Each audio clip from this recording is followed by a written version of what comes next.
کہ رخ مصطفیٰ ہے وہ آئینہ، اس سا کوئی آئینہ، نہ میرے بزم خیال میں، نہ دکان آئینہ ساز میں۔ تو پاکستان کے اندر جن لوگوں نے یہ جسارت کی، پاکستان کی حکومت اگر پاکستان سے باہر کوئی کردار ادا نہیں کر سکی، وہ بھی قرض ہے پاکستان پر، تو یہاں تو فوری طور پر یہ کردار ادا کرنا ہوگا۔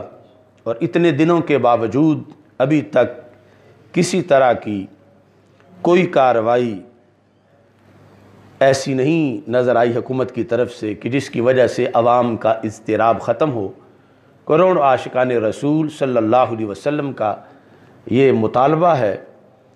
کہ 295 کے تحت ان مجرموں کے ساتھ، آنی ہاتھوں کے ساتھ نمٹا جائے، کہ جن مجرموں نے اتنا بڑا جرم کیا کہ اپنے آپ کو مسلمان بھی کہلواتے ہیں اور پھر رسول اکرم نور مجسم شفیع معظم صلی اللہ علیہ وسلم کی اس قدر معاذ اللہ توہین بھی کرتے ہیں۔ دوسرے نمبر پر حکومت کی طرف سے اتحاد امت کانفرنسیں منعقد ہو رہی ہیں، امن سیمینار ہو رہے ہیں، اور ایک ضابطہ اخلاق کا حوالہ دیا جا رہا ہے۔ میں یہ سمجھتا ہوں کہ جب تک صحابہ و اہل بیت رضی اللہ تعالی عنہم کے مبینہ گستاخ، جن کی گستاخی کسی سے ڈھکی چھپی نہیں، حکومت ان کو گرفتار نہیں کرتی یا گرفتار کر کے سزا نہیں دیتی، تو یہ ضابطہ اخلاق کسی کام کا نہیں ہے۔ ہمارا مطالبہ ہے کہ وہ ملعون جس کو آصف رضا علوی کہتے ہیں، جو اس وقت ملکہ برطانیہ کی گود میں بیٹھ کر صحابہ پر تبرے بول رہا ہے، تو پاکستان کی حکومت کیا اندھی اور بہری ہے؟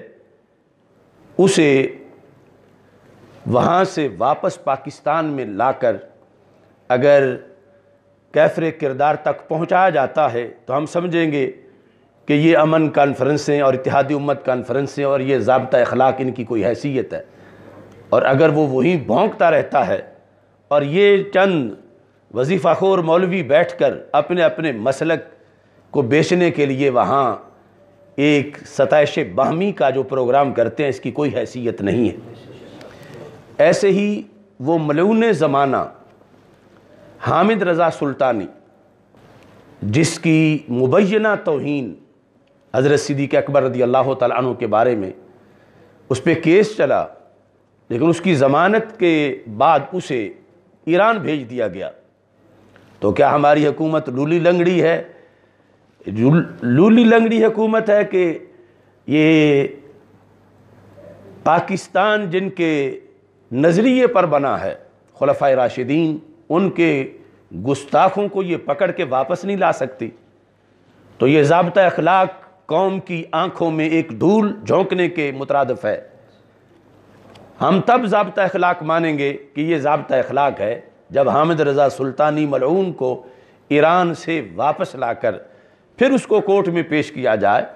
اور اس کو کیفر کردار تک پہنچایا جائے۔ یہ اتنے بڑے بڑے مجرم حکومت کی بغلوں میں چھپے ہوئے اور پھر حکومت کی بغلوں میں چھپے ہوئے لوگوں کے ذریعے یہ فرار ہوتے ہیں، اور یہ یہاں ایک مذاق بنایا ہوا انہوں نے اتحادی امت کانفرنسوں کے نام پر اور ضابطہ اخلاق کے نام پر۔ کیا اگر الطاف حسین کو یہ حکومت نکیل ڈال سکتی ہے تو اس آصف رضا علوی کو نہیں ڈال سکتی، جو روزانہ بھونکتا ہے خلفائے راشدین کو؟ لہذا غیرت کرنی چاہیے ارباب اقتدار کو، اسے محرم سے پہلے گرفتار کر کے پاکستان میں واپس لایا جائے، اور جو اس کا جرم ہے آئین پاکستان کے مطابق اسے سزا دی جائے۔ ہم آئین کا احترام کرنے والے ہیں اور اسی کے مطابق ہم یہ مطالبہ کر رہے ہیں۔ تو یہ تو جنگل کا قانون ہوگا کہ جو چاہے گالیاں دے مقدس ہستیوں کو اور پھر یہاں سے نکل جائے اور کہیں اور جا کے ڈیرا لگا بیٹھے، تو حکومت پھر کس چیز کا نام ہے؟ اور اس کے ساتھ ساتھ یہ ہے کہ ہم یہ سمجھتے ہیں کہ پاکستان کے اندر جو دن بدن مسائل بڑھ رہے ہیں، اس کا ایک بڑا سبب یہ ہے کہ سیفی علی خان